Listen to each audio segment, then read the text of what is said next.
What did the early church look like? How was it structured? For me as an evangelical in my little autonomous local church with no real oversight, no real authoritative body, this was a live question for me when I began to encounter questions that our local pastor or our body of elders couldn't answer. I thought, well, what did the early church do? What did those very first Christians who learned from the apostles, how did they structure their churches? What can we see from the Bible itself about church leadership and structure? And as I began digging into these things as an evangelical Christian, I realized that the picture that the Bible and the early church fathers gives us was wildly different from how my church was structured and the churches around me in the Protestant world were structured.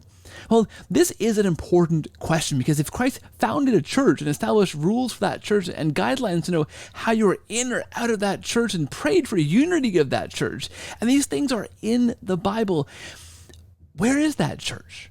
How do we find that church? How do we know which church is the church that has that? And can we even find that?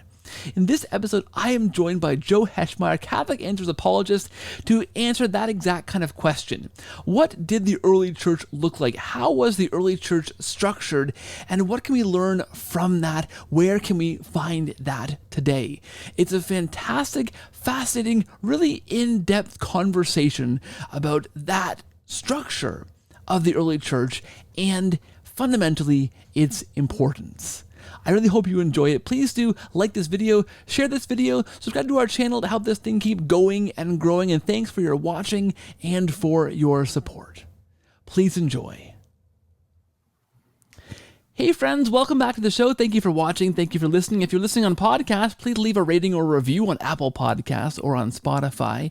And if you're watching on YouTube, thank you. Hello, welcome. Make sure you subscribe to the channel and hit the thumb and the bell so you get notifications when new videos come out each and every week. We're in for a good episode this week, friends, because I'm joined once again on the show by Joe Heschmeyer. Joe is a Catholic Answers apologist, a popular author, speaker, blogger, and podcaster. He's been everywhere and done everything. He has a law degree, was formerly an attorney, which is amazing. He earned 2 degrees while discerning the priesthood from 2012 to 2017, a degree in philosophy and degree in sacred theology from the Angelicum. I've heard of that place, a little university in Rome. That's fantastic. And he's the author of a number of fine books, including Pope Peter, defending the church's most distinctive doctrine in a time of crisis, and the early church was the Catholic Church, out from both of those from Catholic Answers Press. Joe, it's a mouthful. You've done a lot. You've been everywhere. It seems like it, and it shows because you're a fantastic guest to have on the show. You know your stuff really well. Welcome to the show, Joe. Thank you. That was very, very warm, very generous introduction. I lost the plot about halfway through there in the introduction, Joe. I'll be honest with you, but I'm really pleased to have you. You know, when I sit down and I kind of look at the schedule and kind of try and compose this show, I got to be honest, you're one of the guests that just fits this show so well, Joe, because it's the Cordial Catholic, and it's an aspirational title for me, but you've made it there, Joe. You're there. You are the Cordial Catholic. I think that's much too kind, but I happily accept the compliment. I know. I mean, you know, you're one of those guys, and we've had before dialogues with you and Dr. Gavin Ortland and Austin Suggs, these crossover shows, and I've watched you and listened to you in other dialogues in different places as well, Joe, and you are just you're constantly this very cordial. Your approach to apologetics is cordial, it's kind, it's compassionate, it's thoughtful, it's deeply intelligent and kind, and you know, you're one of the people that I want to raise up and have back on the show again and again, because you're one of the voices that I think it's good for Catholics to hear and non-Catholics to hear such a well-spoken, articulate and cordial person articulate the faith. Well, so. I appreciate you saying. I mean, it's something that I try to do, and it's something that I take very seriously. Yeah. The notion that presenting the truth in love, and doing it in a way, and sometimes people say like, "Oh, it's love is just telling people the truth," and it's like, well, clearly there's more to it than that, or else he wouldn't say presenting the truth in love. That would be redundant. So, like, there's a call to not just have the right answer, but to really approach people in a spirit of Christian charity. And I think that's tricky to do sometimes. Yeah. You can make videos and go on debates and have these discussions and just come out guns blazing and put people off. You might have the right answers, but the approach is just totally wrong. You have all the right answers, Joe, and you have such an incredible approach. So we do appreciate that on this show.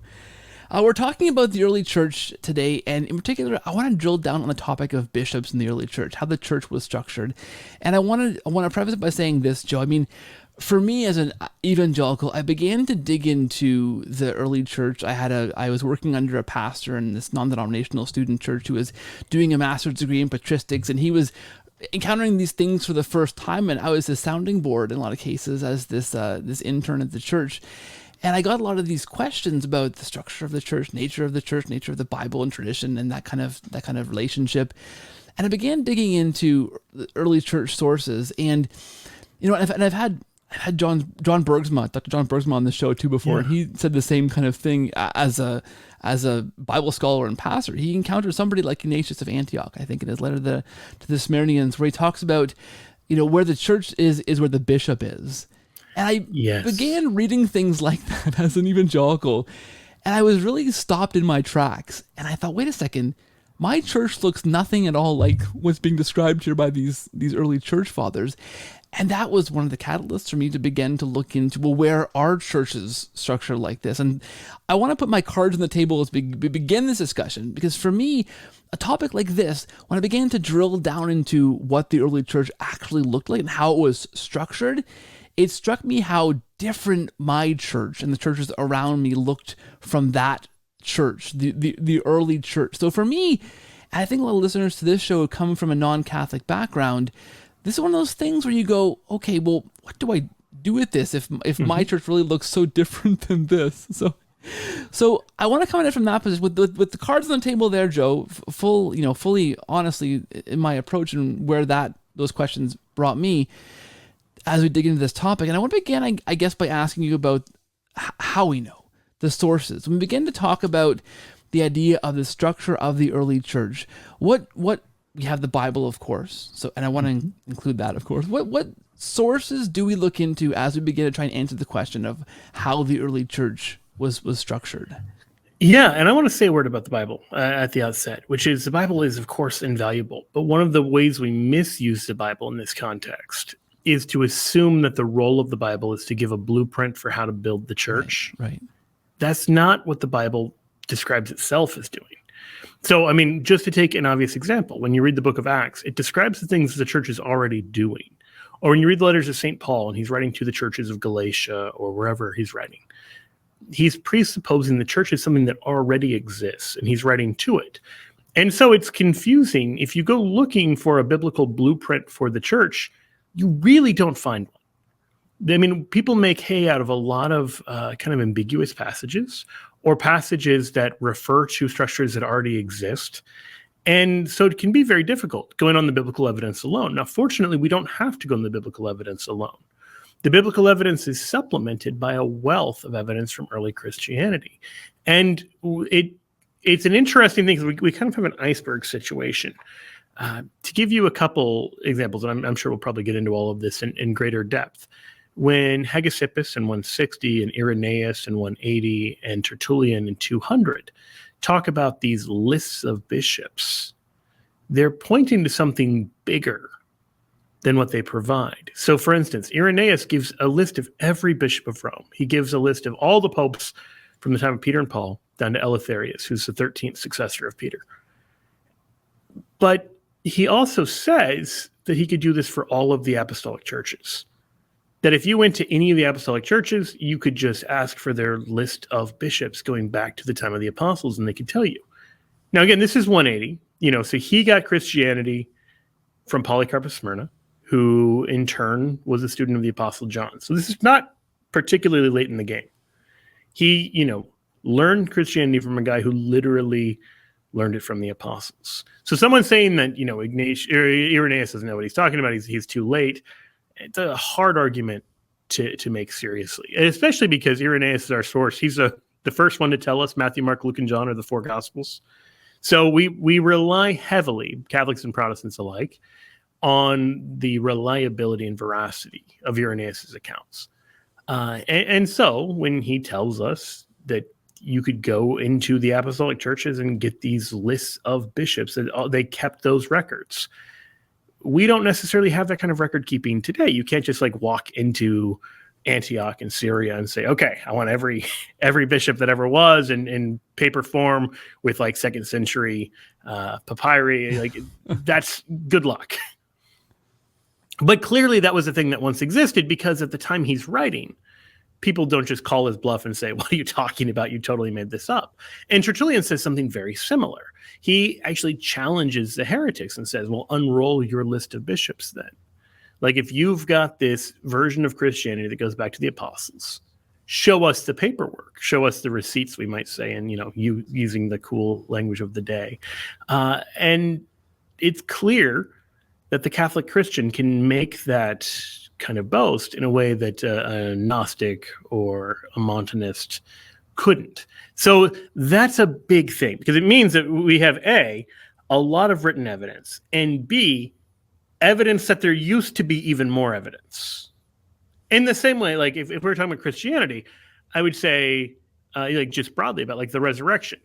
When Peter gets up on Pentecost and says that the tomb is empty, the tomb had better be empty on Pentecost, or Acts 2 falls apart very quickly. And so even though we can't go and physically check it out today in the same way people could now, I mean, sure, it's empty today in 2022. That doesn't prove a lot. The fact that it clearly must have been empty on Pentecost, or Peter couldn't make that kind of claim, that's what I'm talking about here. Like we can deduce a lot from the evidence we have to the evidence we can't directly access. Or to give another example, St. Paul talks about how 500 people saw the risen Lord, and many of them are still alive. Well, they're not alive today. But the fact that they were still alive when he says that means that had to have been true, or he couldn't have gotten away with making that kind of claim. Yeah, that makes a lot of sense. So talking about, I think we give a good point, Joe, from the outset, that the Bible isn't going to be a blueprint for everything, for church governance necessarily. We have evidence after that kind of explains how it unrolls or unfurls. We see in the New Testament the idea of deacons and presbyters and bishops. Right? These are words we see in different places in the New Testament. As an evangelical, I would have glossed over those words and not quite understood those, or understood those to be offices that passed on, or certain ranks or titles. What do we know of the actual organization of the early church? And this is where I guess the rubber hits the road in a sense, right? Did every church have these three orders? Were these three orders of certain ranks early on? Were they set at a certain level? Because I guess the argument could be, okay, well there was some kind of organization in the early church, but it moved around, or it shifted, or it wasn't kind of set in stone. And we Catholics, or even those maybe later early church fathers, were reading something into this organization, right? This wasn't how it was necessarily meant to be, kind of evolved this way or something. What do we know about those orders and the structure of the early church? Well, so there's a couple different versions of an emergent argument, one of which I think is defensible and one which I think isn't. The defensible version says that some part of the three-tiered structure emerges while the apostles are administering governance in the church. And I think that's pretty directly true. If you go back to Acts 6, you see the creation of the diaconate. It's not clear that Christ left instructions for deacons. The apostles provide for the diaconate pretty explicitly and explain what they're doing and why in Acts 6. They don't call it the diaconate, which is another important kind of dimension to this question. But it's clear that what they're creating is what will later be called deacons. Elsewhere, like in the writings of Paul, we get the name deacon for this office. So you really have two things. One, it's possible for the apostles to create something. And two, it's possible that the thing exists before the terminology kind of catches up to it, if that makes sense. When you have something very new, there's often like a variety of terms before you kind of settle on a consistent term. When the internet was first created, it was the World Wide Web, it was cyberspace, it was all these different things that referred to either the same or very similar realities. And then eventually the terminology kind of settled down. People aren't still saying the web in the same way. And so, likewise, with the very early church documents, you often see what appears pretty clearly to be something like a deacon or something like a bishop, but you don't necessarily see that title given to the person holding that office. So like I said, In the book of Acts, you see the first 7 deacons. They're not called deacons. And to make it more confusing, the word for deacon, diakonos, just means servant. So a lot of people who aren't deacons are called deacons. So for instance, Christ is a deacon. The apostles are called deacons. Paul calls himself a deacon. All of those things are taken, on face would be pretty confusing, because not every use of the term is kind of in a strict sort of sense, because it's possible to be an overseer and an elder and a servant, even if you're not referring to the office of bishop, of presbyter, or priest, or of deacon. So that's, all that's to say, you see the reality of the 3-tiered structure pretty clearly from the New Testament. The terminology is often less clear. And to compound that, you also have these references to things that it's not immediately clear from the Bible alone whether they're offices or not. So for instance, in Ephesians 4, St. Paul talks about how there are apostles and prophets and evangelists, pastors, teachers for the equipment of the saints, for the work of ministry, for building up the body of Christ. Well, which of those are offices? Which ones are ministries? Which of those are unique to the first century? Which ones are meant to last? Paul doesn't tell us any of those things. You need something beyond the Bible to answer those kind of questions. Yeah, and I guess the interesting thing to lead to that is you do seem to have things out of the Bible kind of immediately in the early church fathers that begin to answer these questions of which these offices continue on. When I mentioned earlier, when Ignatius says something like, where the bishop is, there is the church, it's pretty clear the office of bishop is pretty important, and that really defines the boundaries and structures, who's in and who's out of the church based on who they're following, right? That office obviously becomes pretty important. Yeah, so that's an important kind of point, that we get the clarification of some things that maybe aren't explicit in Scripture. I mean, you take a point that I think Catholics and Protestants would agree on. The word Trinity is not in the Bible, but the reality of the Trinity is in the Bible. I would say the same thing is true when we talk about this 3-tiered structure. The 3-tiered structure is foretold in the Old Testament, is prefigured in the Old Testament. It's then brought to fruition in the New Testament. But the clearest evidence for that, the clearest kind of unambiguous evidence for that, is from the very earliest Christians after the apostles. So you have people, like you mentioned, St. Ignatius of Antioch, who talks about how without that 3-tiered structure, you don't have a church. And Ignatius is written in like 107. He's a student of John. So if you want to know, what does the Bible mean? Someone who literally learned from an evangelist, who literally learned from an apostle, is in a great position to answer that question. And a much better position, I would argue, than someone who, looking back at a 2,000-year remove, says, well, why didn't he say this more clearly? Or what does it mean that he didn't say that? And trying to kind of reverse engineer the structure of the church. They're seeing the structure of the church. Because this is the part that I think gets lost in this. This isn't just a bit of abstract theology where John says, here's the mystery of the inner life of God, and you're trusting them to get it right. They're describing a reality that every early Christian knew intimately and directly. In the same way that, if I were describing like the way American civil life worked, or, if you were describing how it is in Canada, I might have a kind of a vague idea on paper of what life in Canada is like. You have a much more direct and experiential idea. Well, likewise, like when we're reading now in the 21st century about the early church, how the apostles set the church up, we're reading into that from afar. But the early Christians, they lived it intimately. They knew which things the apostles had set up because they were there for it.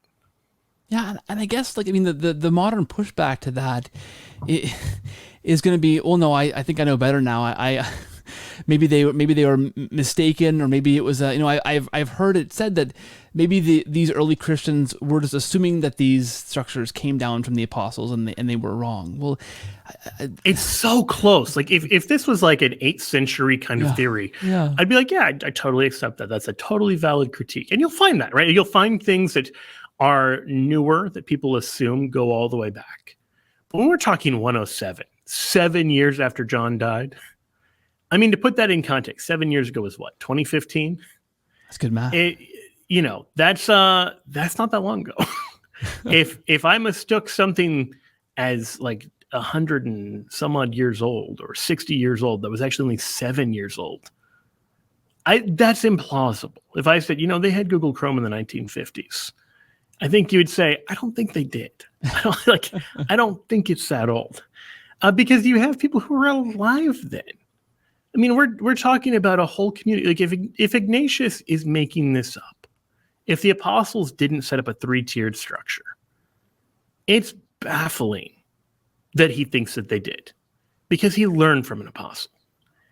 And so, I mean, either he's just been totally duped or he's a liar. And then everyone he's writing to is totally duped. And none of that makes any sense. Like none of that, like the timeline is way too short for that to even be a coherent kind of vision of history. It's not 200 years down the road. It's not heard it from someone who heard it from someone who heard it from someone. This is the people who were actually in churches founded by the apostles. People who knew apostles directly were the folks reading Ignatius's letters. One of the people that he writes to is Onesimus. And he seems to be the freed slave from Paul's letter to Philemon. I mean, you've got people whose names appear in the Bible who are the recipients of his letters. Or you have people who were in the churches that are addressed in the first couple chapters of Revelation that Paul's writing to. These are churches founded by the apostles who've been greeted directly by Jesus Christ in the Bible. These are not people who are on the outskirts of Christianity and are totally confused about the Christian message. These are people who are right there in the middle of things. The idea that you can dupe them into thinking that there was a 3-tiered structure, there wasn't. I would just argue it's a bad theory. Yeah, my friend, maybe yours too, Rod Bennett, written a number of books for Catholic Answers, has this line about, well, yeah, maybe it's this grand conspiracy that all the documents that all those who are writing saying Ignatius, you're crazy. Maybe those documents existed and they were all taken en masse, every single copy, and burned or buried. But that kind of conspiracy level thinking is just kind of hard to maintain. At that enormous level, that every shred of evidence against this view was somehow taken and destroyed, right? Yeah, so it's actually really interesting. In the book, I look at sort of what we see and what we don't see, right? And so one of the things that we don't see is any controversy over the kind of position that Ignatius lays out. No one disagrees with him. So Leon Morris in the Evangelical Dictionary of Theology says, nowhere is there evidence of a violent struggle, as would be natural if a divinely ordained Congregationalism or Presbyterianism were overthrown. The same threefold ministry is seen as universal throughout the early church, as soon as there is sufficient evidence to show us the nature of the ministry. In other words, all of the evidence falls into 2 categories. Either one, it's ambiguous and unclear because the person isn't directly talking about the nature of the church and they're not really spelling things out, so you can't tell. Or 2, it's clearly the 3-tiered structure. There's no other alternative. There are no Protestants writing. There's no one Presbyterian. There's no one Congregationalist. All of the theories that those people existed assume that they somehow left behind no record, no trace, and stranger still, apparently just acquiesced to the apostolic church being replaced by this 3-tiered church that wasn't apostolic. Now, that's such a bad theory just on the face of it. But in 1 Clement, in chapter 42, he talks about how the structure of the church is ordained by Christ. So these are people who did not think, as many moderns do, that you can just choose your own structure. So in the book, I lay out kind of, to take seriously that view, you have to believe really 3 things. Number 1, that the early Christians felt free to change the structure of the churches that the apostles had bequeathed to them. Number 2, that there were various types of church governance in the early church. And number 3, that for pragmatic reasons, each and every local church decides, and pretty quickly, to go with a 3-tiered structure, that they all decide to go bishop, presbyter, deacon, with a single bishop per city. Because, again, by the time we see evidence anywhere, it's 3-tiered structure. And the next place you see evidence is 3-tiered structure. And by like the early 200s or so, you've got hundreds of small little churches, small little like dioceses with this 3-tiered structure. And so it's not like a little bit of evidence here or there. It's really kind of a shocking amount of evidence. Now, all of that's to say, it's hard to explain why there's not a dissenting view. And you kind of already spelled this out with the quote from Rod Bennett. And I think there are Protestants who would say, well, that is what I believe. I believe the church covered up. the controversy. And to that, I would say two things. Number one, there's not really a lot of history of that happening. Many of the great controversies in the early church we know of precisely from the Catholic opponents. Until the discovery of the non-commodity library in the 1940s, most of what we knew about Gnosticism came from Irenaeus rebutting the Gnostics. The Gnostic texts, even when they're destroyed, you still keep the Catholic answers to the Gnostics. And so likewise, you'd have to not only believe that all of the early Protestants had their works destroyed, but all of the Catholic answers to the Protestants had their works destroyed. And it's just a bizarre kind of theory. And meanwhile, you've got people making these claims about how there's no controversy, everybody just keeps these records and the like, which would be really weird claims to make if you're writing in the middle of a huge debate about two-tiered versus three-tiered structures or something. That just doesn't happen.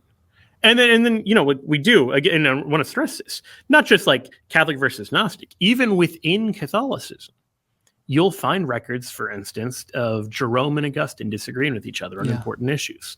You'll find issues in which church fathers mess things up, and nobody goes in and like deletes the record, because you can't really do that. I mean, even if you wanted to, even if you said, oh, it's kind of embarrassing that he made that mistake, you can't. You've got paper copies, well, papyrus copies, floating around all over the known world.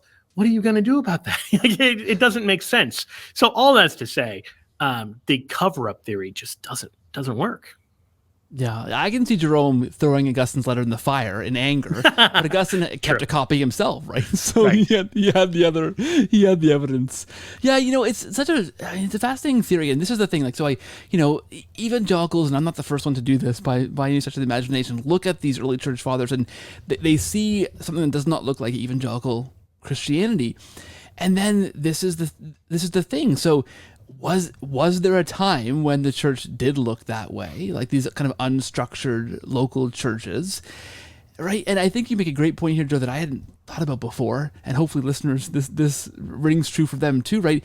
If there was that time when the church governance moved from these kind of local churches where it was, not quite as structured, or not quite as structured is the right word, I think, not quite as structured, to this three-tiered structure, there would be debate on both sides. And we have lots of examples of debate from that Catholic side, right? Irenaeus writing about the Gnostics, that survived. So even, again, I love this, even if a conspiracy theory is right and all the stuff that showed how the early church was very democratic and unstructured existed and was destroyed, we should still see the other side of that debate, right?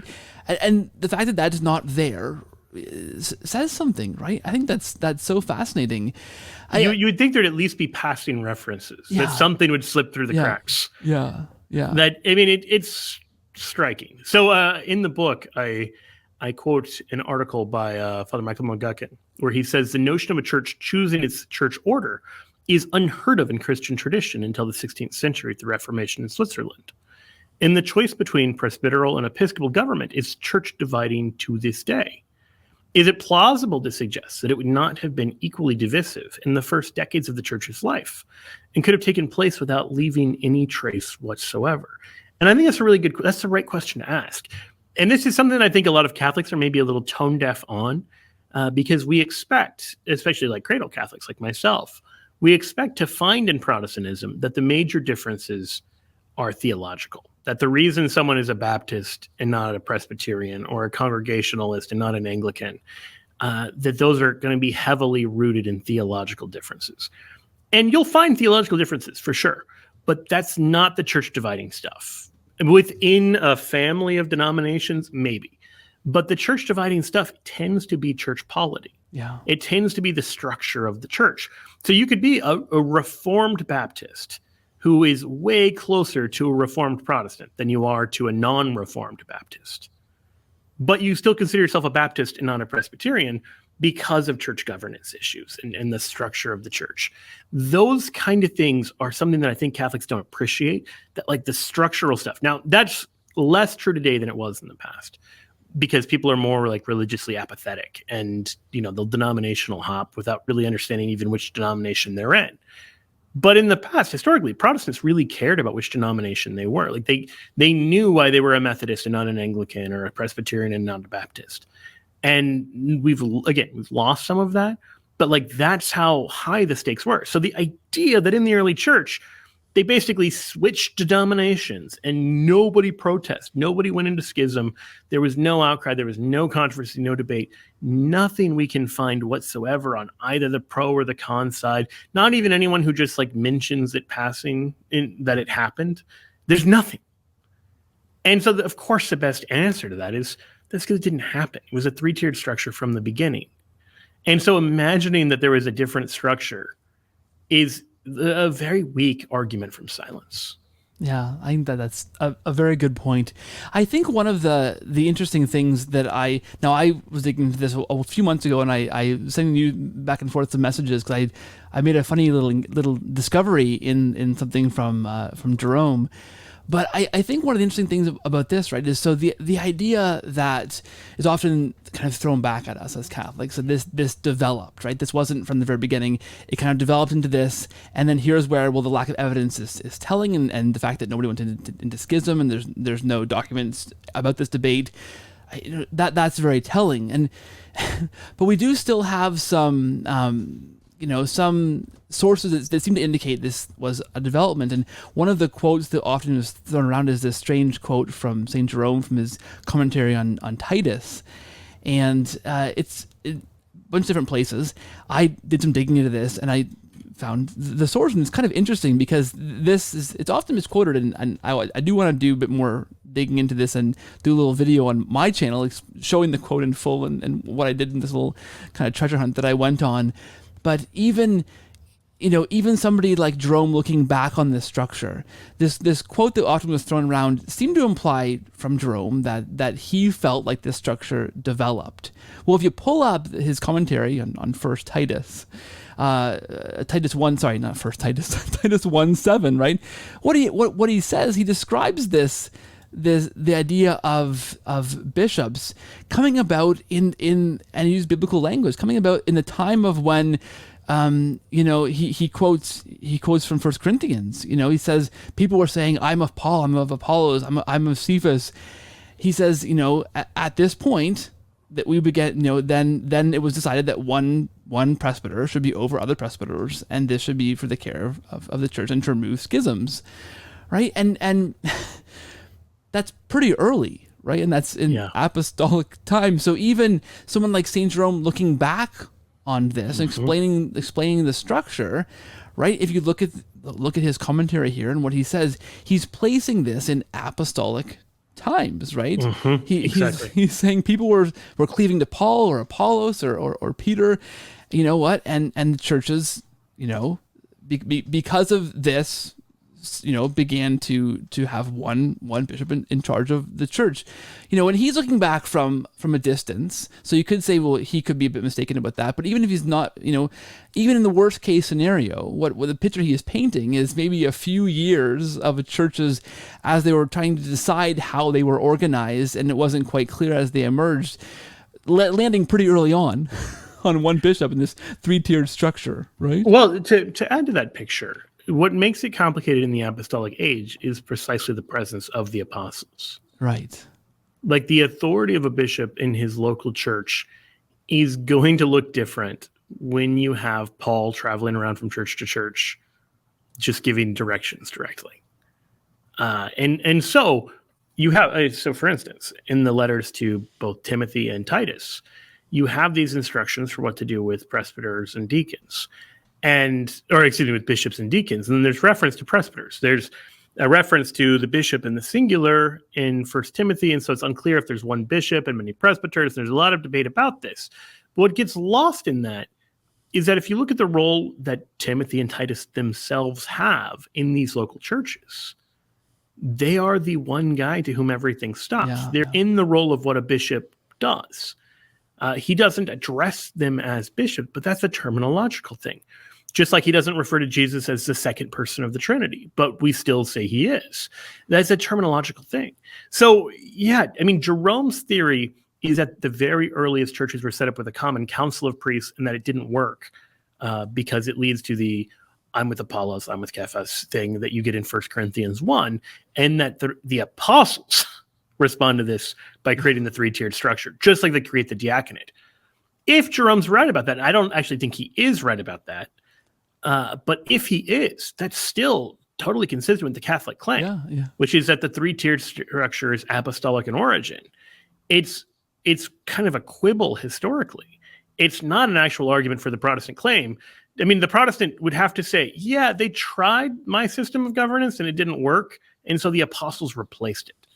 That is not, I think, an argument in favor of that system of governance. Like, oh, they tried Presbyterianism. It led to a bunch of fighting, led to a bunch of dissension. So for the unity of the church, they got rid of Presbyterianism. That's not an argument for Presbyterianism, right? Like, that is an argument against it by saying, well, that'll lead to church division. And lo and behold, it does. Yeah, because it's still, and it's still the apostles establishing that, if you take it that way. Right. Just like no one is arguing the deacons have to have existed at the time that Jesus calls the 12. Yeah. There's some maybe prefigurement in the sending of the 72, but you don't have a clear diaconate until Acts 6. The apostles have the authority to build up the church. Ephesians 2:20, right? The church is built on the apostles as a foundation with Christ himself as the cornerstone. Like, their mission is to set up the enduring structure of the church. So conceding that they set up a three-tiered structure, whether they did it early in their ministry or late in their ministry, is still to concede the entire Catholic claim. Yeah, I mean, it's like saying, well, John didn't write his gospel till the end of his lifetime, so it's later. Right. It's later. For much of the apostolic age, there were 0 gospels or 3 gospels. Okay, that's fine. Yeah.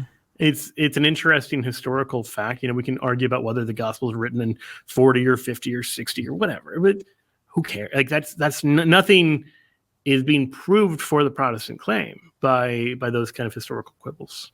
Yeah. I think what's so interesting to me is, as I was discerning the Catholic Church and looking into these things, I was reading the early church fathers. I also encountered St. Francis de Sales, who, of course, Bishop of Geneva in the hotbed of the Reformation, was using these very similar arguments to the early church fathers, right? He'd write to the reformers and say, well, who laid hands on you? Who ordained you to begin your church? Like, who, by what authority do you hang your shingle here? And it was very similar arguments to the idea of this bishop ruling over this church in the early church.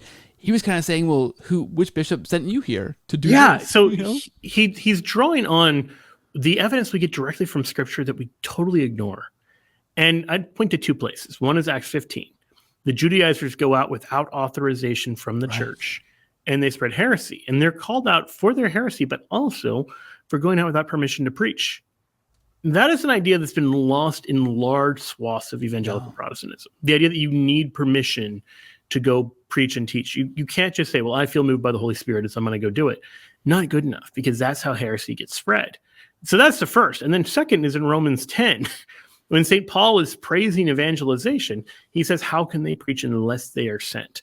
It's unthinkable to him that you would just go out there on your own initiative. You have to be sent. And so Francis de Sales says, well, what does he mean by that? Well, there's 2 ways you can be sent. You can be sent by Christ directly, and you can prove that with miracles, or you're sent, immediately instead of immediately through the church, that the body of Christ, the church, sends you. But it's never just your own initiative, your own internal feeling that you have something to share or that you're feeling called to it. It's always this mutual discernment where you're sent by the church or sent directly by Christ. And if you're sent directly by Christ, you can prove it. Yeah. Well said. For me, this touches on the idea of, is there one true church? Is there a visible church structure? And for me, when I encounter something like Matthew 18, where Christ is talking about how to resolve disputes in the church, this became a very real thing for me. And I remember, Joe, bringing this to my non-denominational pastor at the time and asking him how we would deal with this, right? The idea that Christ lays out for the apostles is, right, you have a dispute in the church, you bring that person you're disputing with to talk to you. If they don't agree, bring another person. And if you guys can't come to an agreement, bring it to the church, and the church can kind of rule who's in and who's out, right? Who's right and who's wrong in that kind of a dispute. And for me, I brought that to my pastor and kind of said, well, how do we do this here? Because if I believe that infant baptism is appropriate, and in my denomination we don't believe that, well, I can go and become Presbyterian and do that, and there's no problem.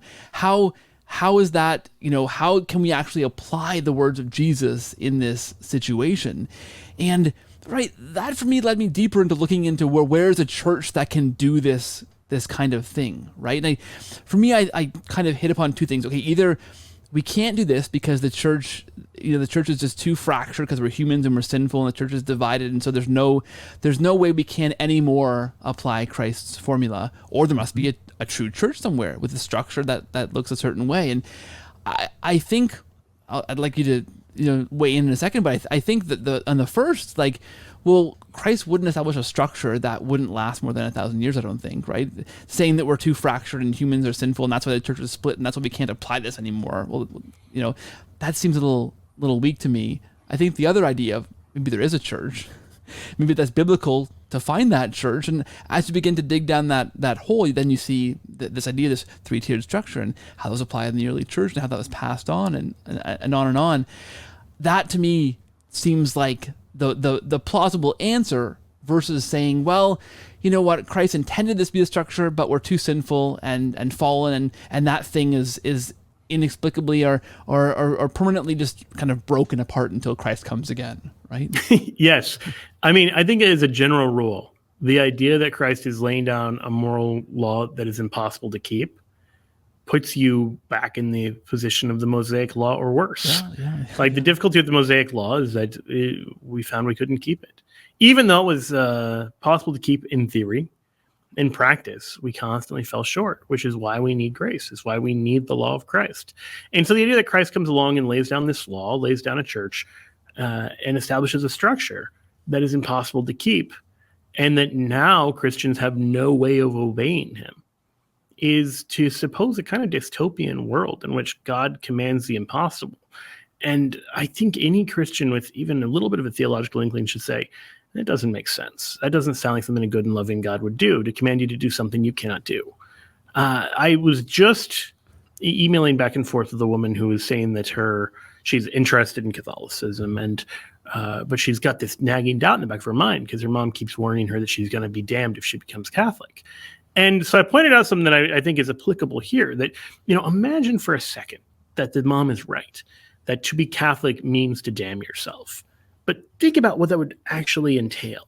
Number one, it would mean that for most of church history, everyone was damned, because you're either Catholic or, at certain points in history, Catholic or Orthodox. And I don't imagine she's got a better view of the Orthodox, but either way, everyone or nearly everyone trying to follow Christ is instead damned. Two, that Jesus establishes a church, and this is more to the heart of why I bring it up. He establishes a church, and as Matthew 18 shows, a visible church, a church that can actually adjudicate theological controversies when they come up, a church that can discipline sinners, a church that we see behaving in Acts, a church that is literally an ecclesia, a group of people gathered together. That can't be invisible. What does it mean to say we all invisibly gathered together? Do you know what an assembly is? So it's a visible, structured church. And then he promises the gates of hell won't prevail against that church in Matthew 16. And yet we're to believe that not only could the gates of hell prevail, but they very quickly did. And that Jesus knew this and still said the opposite somehow. That's bizarre. But it gets more than that, because you then have these New Testament passages like Hebrews 13:17, obey your leaders and submit to them, which would be damnable advice. To say, hey, follow these Catholic leaders who are leading you to hell. And, if God knows that the church is about to become not good, that the church is about to become evil, and that the appropriate Christian response is to go into schism from the visible church, why instead does the New Testament condemn schism in Galatians 5:19-20? And command obedience in places like Hebrews 13:17, instead of condemning obedience and commanding schism? So it totally creates this kind of backwards inverted sort of world. But to put an even finer point on it, Jesus at the Last Supper prays not just for his disciples, but explicitly for future disciples, those of us who will come to believe in him through the word of the apostles. That's 17:20. And what he prays is that we'll all be one, even as he's one with the Father.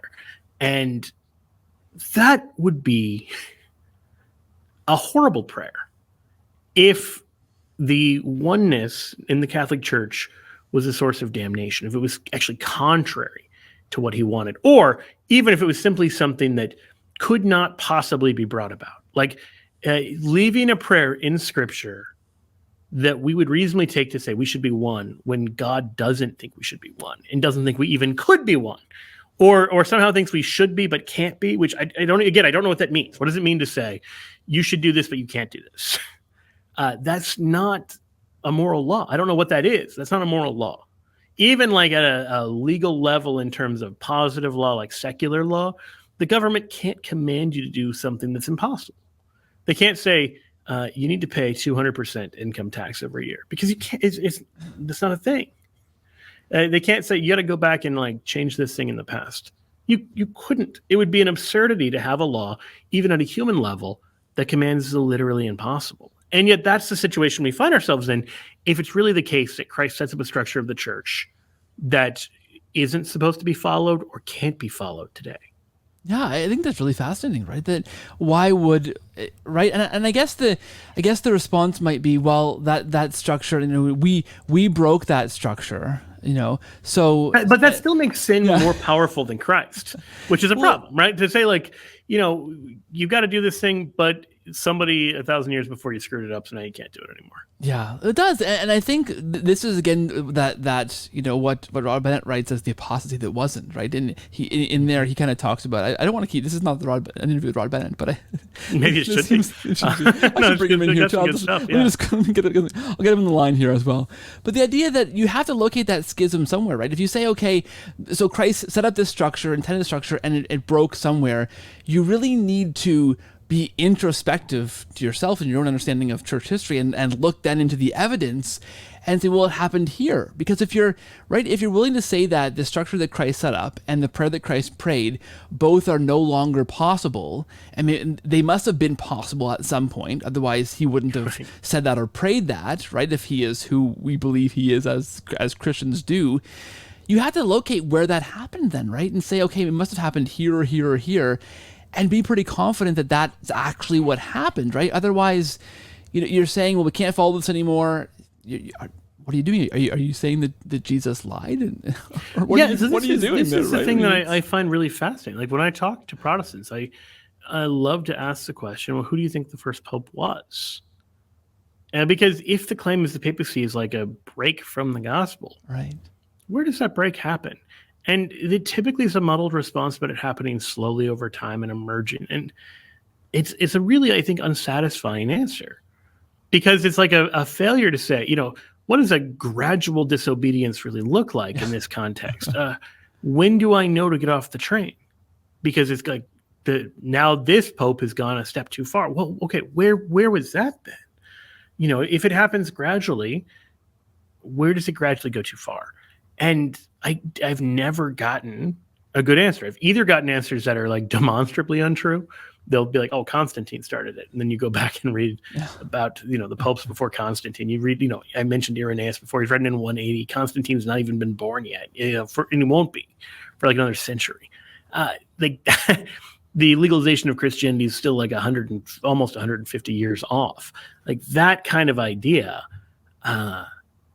you either have the demonstrably untrue or the so vague as to be a meaningless answer kind of responses to that. But you're right, that someone saying that like Christ founded this structure of the church, but then it went sideways, should be able to tell us when and how. And again, we should really see some outcry. If this was the break from God's plan, and you, a modern Christian, can see that so clearly, what did people at the time think? What's some evidence about that? Because when there are real corruptions in the church, you'll usually find pretty quickly some outcry about it.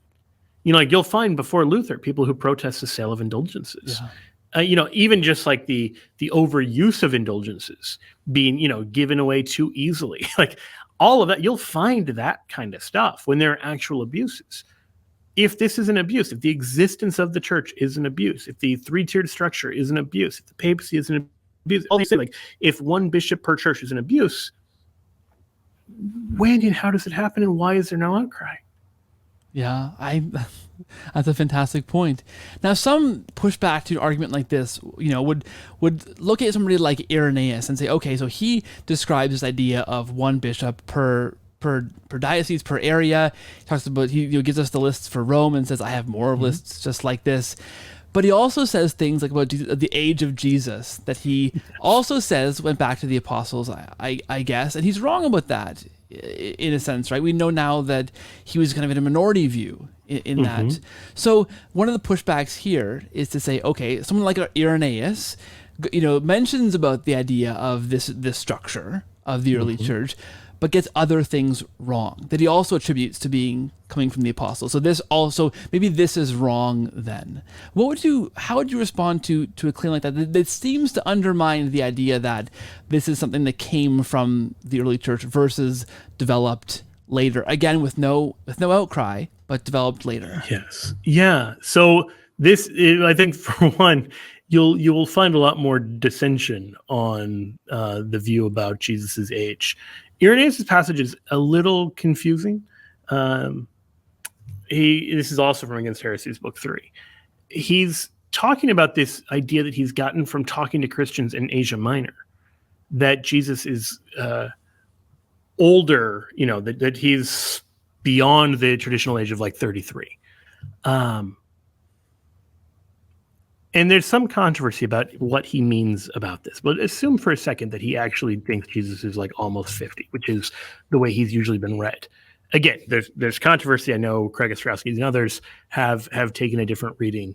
But assuming that that's right, assuming that he just gets the age of Jesus wrong and claims it as an apostolic tradition, he's not saying, I got this from the apostles. He's not even saying that he got it from Polycarp.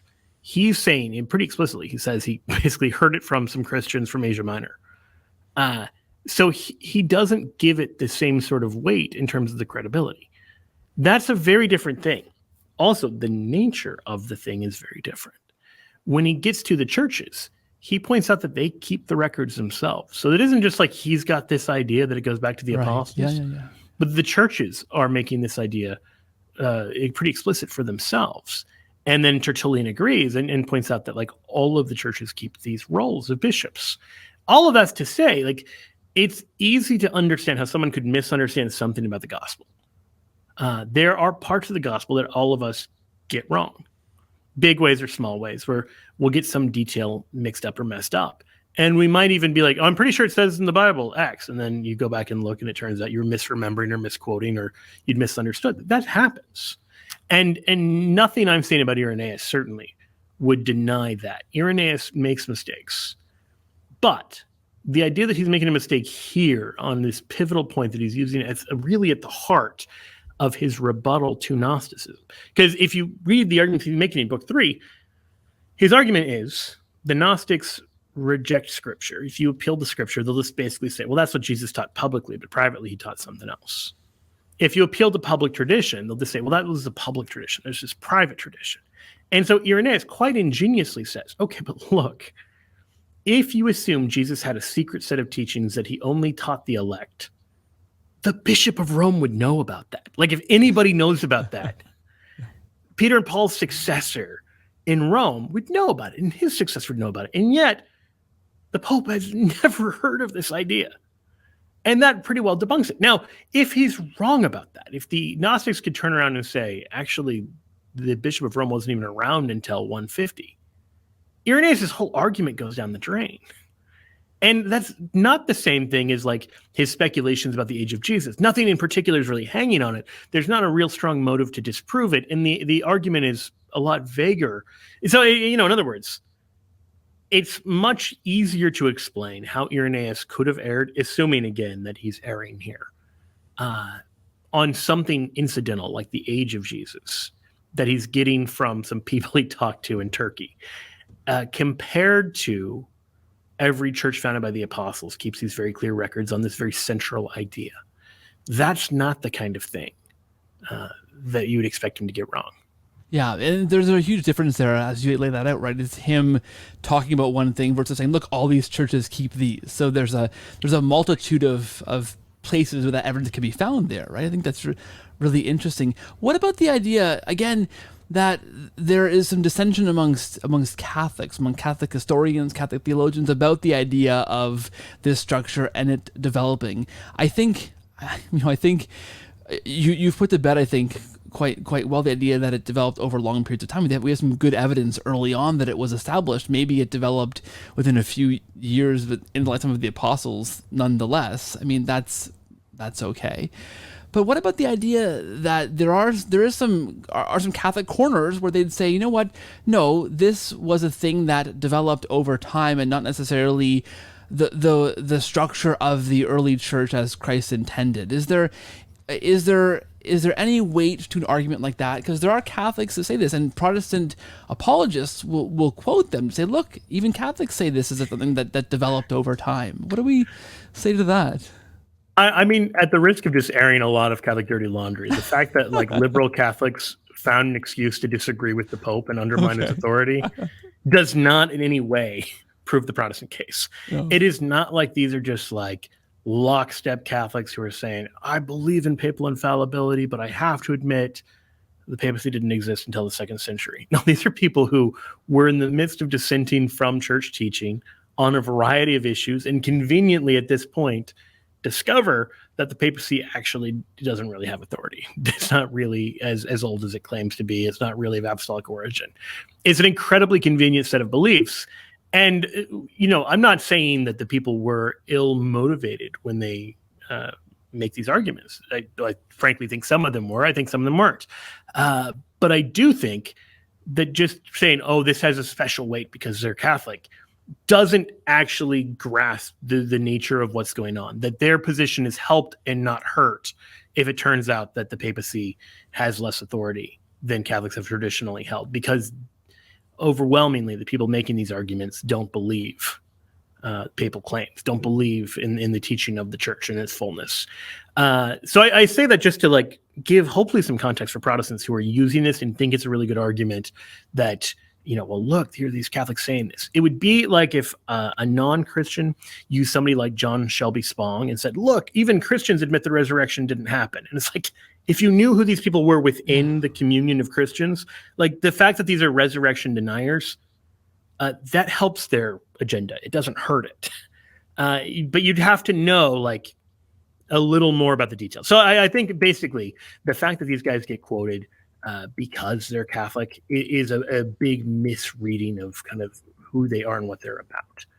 But more to the point. Now, that doesn't, none of that, again, I don't mean that as ad hominem. I just mean that to deny them a special authority because they've got Catholic next to their name.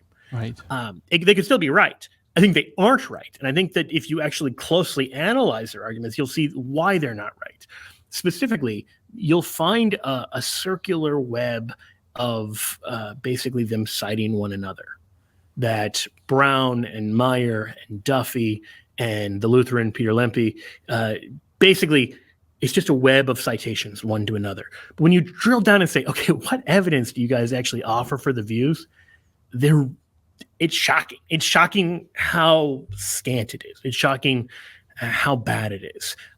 So like Duffy, for instance, is heavily indebted to this book by Father Raymond Brown and J.P. Meyer. And in that book, Brown and Meyer try to explain away Ignatius of Antioch, who, as we mentioned, talks about the three-tiered structure as being essential and talks about it as like you don't have a church without the three-tiered structure. And they argue, I think quite incredibly, that the Church of Rome didn't have a three-tiered structure. There was no pope. There was not even a bishop of Rome. And that Ignatius knew this, and that Ignatius was fine with this. And now that contradicts everything Ignatius says. And they're going in a very strange direction. Within the span of a page, Raymond Brown says, to explain Ignatius's insistence on and defense of the threefold order, one must posit that the single bishop model appeared in Antioch in Asia Minor circa 100.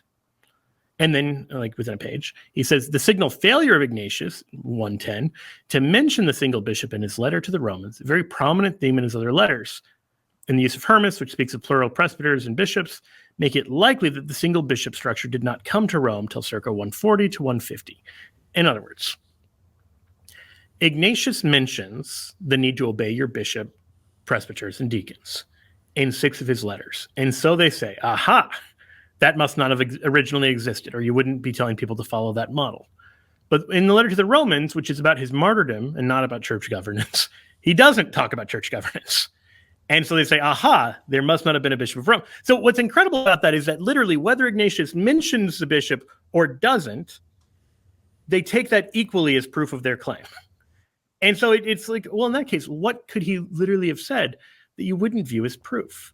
Because this is the incredible thing. They say, well, there couldn't have been a bishop of Rome because Ignatius doesn't mention him by name. But Ignatius doesn't mention anyone by name.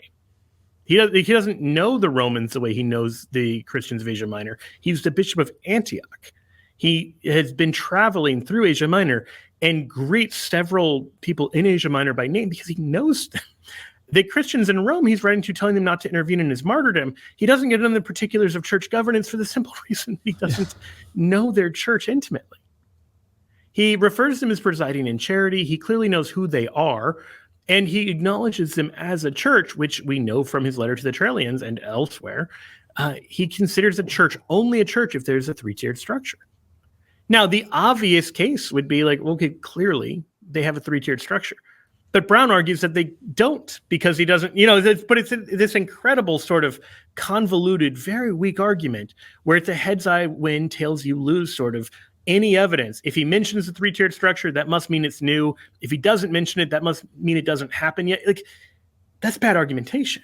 If I say, honor your father and mother, does that mean that the two-parent family is a new innovation? And if I don't say that, does that mean I assume you don't have parents? I mean, that's the kind of argumentation we're dealing with here, that when you really drill down and say, what are these guys saying? It falls into a couple categories. It's either one, that, or two, these astonishing arguments from silence that, well, because they don't explicitly mention the structure in a letter about theology or something else, that therefore we'll assume the structure didn't exist. And I can't stress how much that's just not good theology. That's not good exegesis. If I said, Shakespeare was a polygamist because he doesn't mention having one wife, I think you would reasonably say that's insane scholarship. That's not how things work. You don't just get to fill in the blanks with whatever you want to imagine. And so it is here. They're filling in the blanks with the structure of the church they want to have existed when all of the evidence that we see actually points in the opposite direction. Yeah, and again, you mentioned, bringing back to the beginning of this conversation, that these things aren't a blueprint for church governance. The Bible is not in itself a blueprint for how it isn't like this manual being passed on for how to run or how to structure your church. And not every letter written by an early church father likewise will be a manual for how to run that church for later people to kind of decode, right? And to try and read it that way, or to, as you explain here, read the silence as meaning something magical, right, is an error. It's not how the text is intended to be used. And so, of course, you're going to come to some possibly wild conclusions, right? Exactly. Like that's the danger with forming these kind of, to build a theology from silence this way. It's just a disastrous way of doing theology. And it's not surprising that you don't talk about the structure of the church when the structure of church isn't the focus of the letter. When you're saying, don't intervene in my upcoming martyrdom, the fact that you don't say, and by the way, did you know the Pope is infallible? It's not a weird omission to not add that. It gives all sorts of things. You can not number all of the theological and ecclesiological topics that don't get mentioned, no matter how thorough a work is. There are going to be things that the author doesn't cover because they're not what he's trying to write about. And so to say, well, since he didn't write about it, that means X, is almost always a bad argument. Yeah, I see, Paul's letter, P.S., Pope's infallible, by the way. Yeah, exactly. It's hard to even imagine where that stuff would come in. I mean, you see this stuff with the Assumption of Mary. It's like the Assumption of Mary hadn't happened when most of the New Testament was written. And yet, the fact that they hadn't written about an assumption that hadn't happened yet is taken as a slam dunk argument against the assumption. Yeah. And that is a bad, if you'll pardon the pun, a bad assumption. Yeah. We don't see her being assumpted. It's in the scripture. Exactly. I guess the last thing I want to mention here as we close this off, Joe, is I guess the flip side of this coin is as an evangelical, for me and listeners to the show who may be in that position as well, looking at the broadest spectrum of Protestant Christianity, there is no structure to all these churches. There's no one single structure that these churches can agree upon. So if we're going to say, okay, the early church certainly wasn't what the Catholics are doing here, it wasn't this three-tiered structure thing, there's no agreement on what it was. And we see all these different structures. And you mentioned before, right? These denominations and churches split over these structures. I've been part of a non-denominational church who decided to begin to elect women elders to the board, based on some debate and argument back and forth. But that split that church apart because they were moving in a new direction that some saw as biblical, some didn't see as biblical, and there was debate back and forth. But right, that's the interesting flip side, right? Is there is no singular structure anywhere else in Protestant Christianity. So if we're going to say, well, it's not this what the Catholics are doing, that thing developed, and that thing, those bishops had kind of mad power grab at some point in church history, and now they're the ones holding the power, and this wasn't what Christ intended. Well, what else did Christ intend, right? The flip side is, well, what then, right? Yeah, that's the thing that's really striking, is that Protestants who think that the Bible is clear about the structure of the church are in radical disagreement with other Protestants who think the Bible is really clear about the structure of the church. Yeah. So the Southern Baptists, for instance, say that a New Testament church of the Lord Jesus Christ is an autonomous local congregation of baptized believers, and that its scriptural officers are pastors and deacons.